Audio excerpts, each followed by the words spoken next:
नमस्कार बच्चों, कैसे हो आप सभी। चलिए शुरू करते हैं आज की वीडियो। आज की वीडियो में हम आपके लिए लेकर आए हैं मैथमेटिक्स में नंबर सिस्टम, जो आपको सरल भाषा में आज हम सिखाने वाले हैं। तो नंबर सिस्टम क्या होता है? नंबर सिस्टम होता है आपकी संख्या पद्धति। और संख्या पद्धति में क्या है, सबसे पहले आपकी आती है डिजिट। अब डिजिट जो होती है हमारे पास कितनी होती है? हमारे पास 10 डिजिट होती है। 0, 1, 2, 3, 4, 5, 6, 7, 8 और 9। कितनी डिजिट हो गई हमारे पास में? 10 हो गई। 0, 1, 2, 3, 4, 5, 6, 7, 8, 9, ये हमारे पास 10 डिजिट होती है। इसी में हम एक चीज़ सीखते हैं, अनुवर्ती। क्या सीखते हैं? अनुवर्ती। अनुवर्ती जो होती है, अनुवर्ती होती है जब किसी संख्या में हम 1 प्लस कर देते हैं, वो हमारी अनुवर्ती हो जाती है। जैसे 10 है, 10 की अनुवर्ती क्या हो जाएगी आपकी? 11 हो जाएगी। इसका दूसरा जो ओपोजिट होता है वो होती है पूर्ववर्ती, यानी कि इससे पहले वाली संख्या। इससे पहले वाली संख्या में क्या करेंगे आप? 1 माइनस कर देंगे। जैसे 10 है तो 10 में से 1 माइनस करें, कितना आ जाएगा? आपका आ जाएगा 9। तो अनुवर्ती में 1 प्लस कर देंगे और पूर्ववर्ती में कर देंगे 1 माइनस। ये तो था हमारा अनुवर्ती और पूर्ववर्ती। अब इसी में आपका एक कंसेप्ट हो रहा है, पूर्ण संख्या। क्या होता है? पूर्ण संख्या। क्या होता है हमारी? पूर्ण संख्या, यानी कि फुल नंबर। Full number. अब पूर्ण संख्या कौन सी होती है? अब देखिए, हम नंबर सिस्टम में से निकालेंगे। पूर्ण संख्या हमारी वे होती है जो 0 से स्टार्ट होती है। कहाँ से स्टार्ट होती है? 0 से। 0 से स्टार्ट होने वाली हमारी संख्या पूर्ण संख्या होती है। इस प्रकार हम सभी संख्या लिखते चले जाएंगे। इसी का सेकंड रूप आता है प्राकृतिक संख्या। प्राकृतिक संख्या। प्राकृतिक संख्या क्या होती है? प्राकृतिक संख्या होती है हमारी natural number. Natural number. Natural number हमारी 1 से स्टार्ट होती है। 1 से 1, 2, 3, 4, 5 इस प्रकार। तो पूर्ण संख्या और प्राकृतिक संख्या, यानी कि होल नंबर और नेचुरल नंबर में अंतर क्या है? जो हमारी होल नंबर होती है वो तो हमारी 0 से शुरू होती है, और जो हमारी नेचुरल नंबर होती है वो हमारी 1 से स्टार्ट होती है। इसी के बाद देखिए, अब आती है हमारी सम संख्या। क्या आती है? सम संख्या। सम संख्या होती है हमारी इवन नंबर। इवन नंबर ये हमारा संख्या पद्धति के छोटा सा टॉपिक होता है। Even number. सम संख्या जैसे 2, 4, 6, 8, 10, अर्थात जब 2 में हम प्लस करते चले जाते हैं वही हमारी सम संख्या आती है। उसके बाद आती है हमारी विषम संख्या। विषम संख्या कौन सी होती है? विषम संख्या हमारी होती है ओड नंबर। ओड नंबर जैसे 3, 5, 7, 9, 11, ये हमारी होती है विषम संख्या। अर्थात जैसे 3 हुआ, 3 में फिर 2 कर देंगे, 5 आ जाएगा, 5 से फिर 7 आ जाएगा, 7 से फिर 9 आ जाएगा। तो इस प्रकार हमने क्या बताया आपको? एक तो पूर्ण संख्या बताया, एक प्राकृतिक। सभी प्राकृतिक संख्या पूर्ण संख्या हो सकती है, पहला पॉइंट। लेकिन सभी पूर्ण संख्या प्राकृतिक संख्या नहीं हो सकती। ये भी हमारा कभी कभी इंपॉर्टेंट क्वेश्चन होता है। क्या बताइए, क्या सभी होल नंबर आपके नेचुरल नंबर होते हैं? यस, होते हैं। क्या नेचुरल नंबर होल नंबर होते हैं? नहीं, क्योंकि 0 क्या है आपके पास? एक अलग संख्या होती है।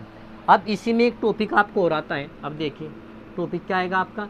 इसी में एक टॉपिक आएगा आपका कि जो आप सीखते हैं, नेचुरल नंबर आपने सीखा, होल नंबर आपने सीखा, उसके बाद ओड नंबर आपने सीखा, इवन नंबर आपने सीखा। इसी में एक टॉपिक आता है आपका भाज्य संख्या। भाज्य संख्या। भाज्य संख्या। भाज्य संख्या कौन सी होती है आपकी? Composite number. Composite number. और इसी का एक सेकंड रूप होता है आपका अभाज्य संख्या। अभाज्य संख्या।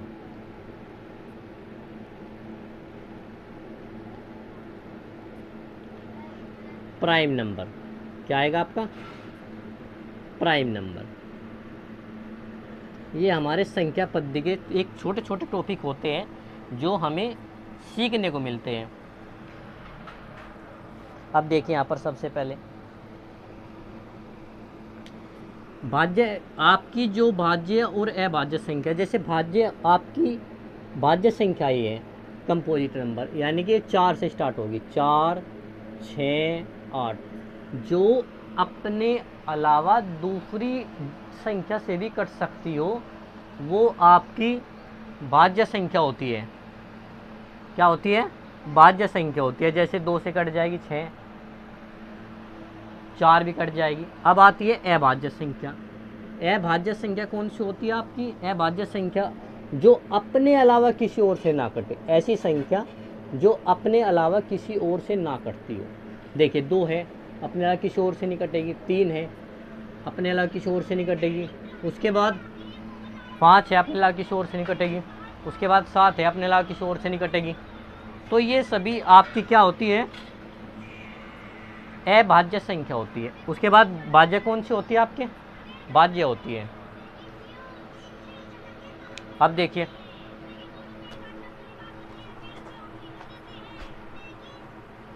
उसके बाद अब इसमें एक छोटा सा पॉइंट आपको रहेगा। पॉइंट क्या आएगा आपका? परिमेय संख्या। इसी में हम आपको सिखाएंगे परिमेय संख्या। परिमेय संख्या, परिमेय संख्या होती है आपकी P/Q के रूप में, अर्थात जैसे 2/3 यानी कि 2/3 या 5/7, ये सभी आपकी परिमेय संख्या होती है। इसका एक दूसरा रूप होता है अपरिमेय संख्या। अपरिमेय, अपरिमेय संख्या। अपरिमेय संख्या कौन सी होती है? जो कोई संख्या अंडर रूट से बाहर ना आ सकती हो, जैसे पाई हुआ, ये सभी आपकी अपरिमेय संख्या होती है। ये बात आपकी समझ में आ गई? ये होती है आपकी अपरिमेय संख्या। अब देखिए यहाँ पर, अब उसके बाद इसमें एक टॉपिक और आता है। इसमें एक टॉपिक क्या आएगा इसमें, वो भी आप देखिए। उसके बाद है पूर्ण संख्या, पूर्णांक संख्या। क्या आएगा इसमें? पूर्णांक संख्या। अब पूर्णांक संख्या जो होती है वे 2 तरह की होती है। पहली क्या हो गई? एक तो प्लस की हो जाएगी, जिसको आप कहते हैं धनात्मक। क्या कहते हैं? धनात्मक। धनात्मक संख्या, धनात्मक संख्या जो प्लस की होगी, जैसे +1, +2, +3, +4, इस प्रकार। एक होती है ऋणात्मक संख्या। ऋणात्मक संख्या, ऋणात्मक संख्या कौन सी होती है? जैसे -1, -2, -3। तो इस प्रकार हमारा नंबर सिस्टम के कुछ छोटे छोटे पॉइंट्स होते हैं जो आपको याद करने होते हैं, आपके लिए ज़रूरी भी होता है। इसी में एक छोटा कंसेप्ट और आपको हम बताते हैं। आई होप ये आपको समझ में आ रहा होगा। अगर आपको समझ में आ रहा है, वीडियो आपको अच्छी लग रही है, तो इस चैनल को सब्सक्राइब कर देना और लाइक कर देना, और हमें बता देना ये वीडियो आपको कैसी लग रही है। अगर कोई टॉपिक आपकी समझ में आ रहा है या आप शेयर करना चाहते हो, वो भी आप बता देना। अब देखिए, जैसे हमारे पास 0 है। अब देखिए, जैसे 0 के बाद क्या आएगा? प्लस में 1 आएगा, फिर प्लस में 2 आएगा, प्लस में 3 आएगा। अगर हम उल्टी तरफ को चलेंगे तो माइनस में 1 आएगा, माइनस में फिर 2 आएगा। भाई माइनस में आपका 1 आ गया, माइनस में फिर 2 आ गया, माइनस में, तो माइनस की तरफ को चल जाएंगे। या आप इस प्रकार भी कर सकते हैं।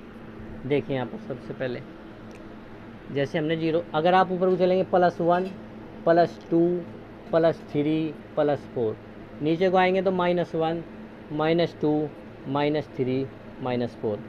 अब देखिए, जैसे कभी कभी हमसे पूछ लेता है कि बताइए 0 में और -1 में कौन सा बड़ा है, कौन सा छोटा है। अब देखिए, जब हम नीचे की तरफ को चलते हैं, नीचे की तरफ जा रहे हैं, तब तो क्या होगा?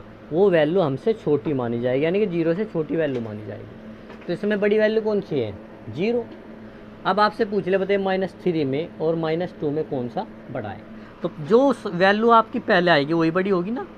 तो इसमें कौन सी बड़ी है? -2। अब आपसे पूछ लेगा बताइए 0 माइनस 2 और 0 में कौन सी वैल्यू बड़ी है, तो कौन सी वैल्यू बड़ी है इसमें 0। तो इस प्रकार हमने आपको नंबर सिस्टम के आज छोटे छोटे टॉपिक बताए हैं, कंसेप्ट बताए हैं, ताकि आप इस चीज़ों को सीख सकते हैं। अब हमने आपको आज क्या बताया, कंपोजिट नंबर के बारे में बताया, प्राइम नंबर के बारे में बताया, इवन नंबर के बारे में बताया, ओड नंबर के बारे में बताया। तो ये चीज़ें आज आपको सीखने को मिली है। आई होप ये वीडियो मुझे लगता है आपको अच्छी भी लगी होगी। तो ज़रूर इस चैनल को आप सब्सक्राइब कर देना, वीडियो को लाइक कर देना और कमेंट्स कर देना। आज के लिए इतना ही, फिर मिलते हैं आप नेक्स्ट अगली वीडियो में। धन्यवाद।